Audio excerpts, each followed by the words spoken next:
Hello बच्चों, let's read the question. तो question क्या कह रहा है हमसे? Question given is the Boolean relation at the output stage y for the following circuit is.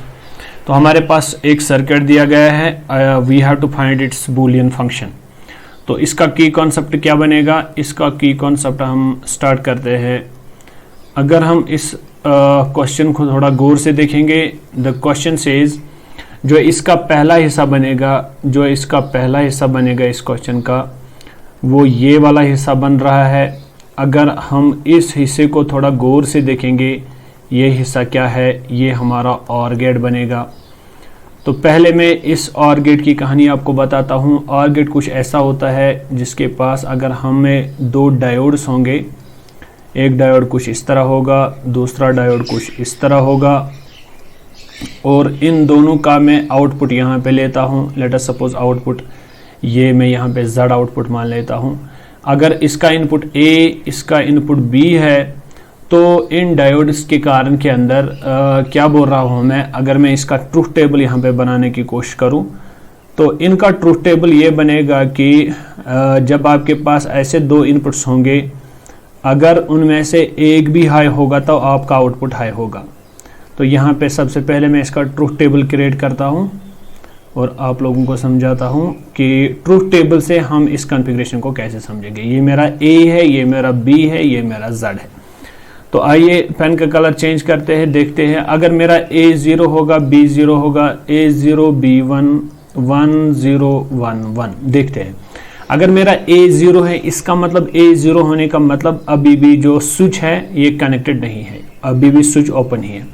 अगर B भी 0 है, अभी भी स्विच ओपन ही है, इसका मतलब यहाँ से कोई इनपुट नहीं जाएगा। तो यहाँ से जो मैं आउटपुट ले रहा हूँ Z के ऊपर, दैट इज अभी भी 0। ओके, अब अगर मैंने क्या किया काम, A को ओपन ही रखा, B को मैंने क्लोज कर दिया, यानी B पे मैंने 1 दे दिया। अगर मैं B पे 1 दे रहा हूँ तभी भी मुझे आउटपुट मिल रहा है, इसका मतलब यहाँ पे आउटपुट 1 मिलेगा।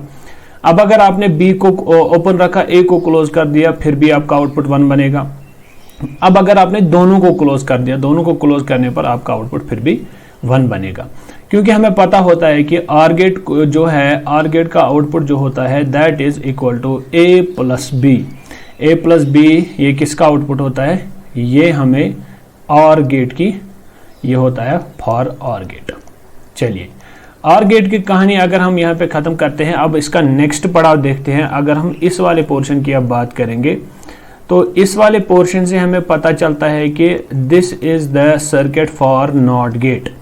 ये नॉट गेट का सर्किट है। ये किसका सर्किट है? ये नॉट गेट का सर्किट है।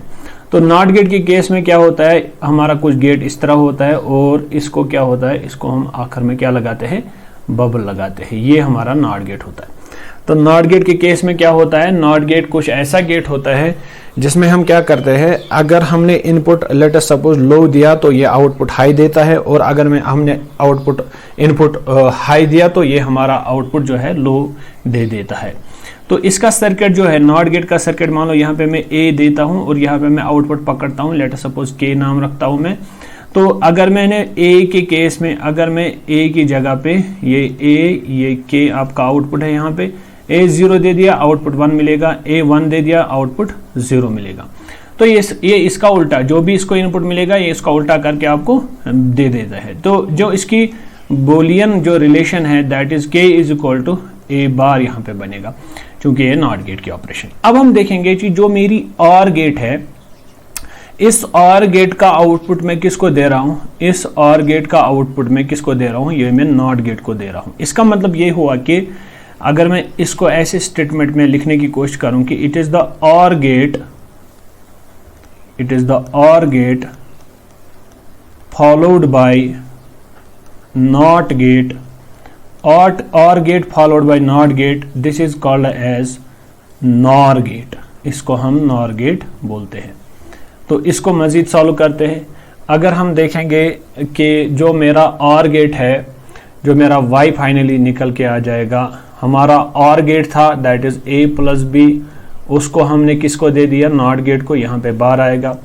इसका मतलब ये है कि ये बनेगा A complement dot B complement according to De Morgan's law. ये हमें डिमॉर्गन्स लॉ से पता चलता है। डिमॉर्गन्स लॉ का यूज़ करके आपको जो फाइनल आउटपुट मिल रहा है that is y is equal to a bar dot b bar.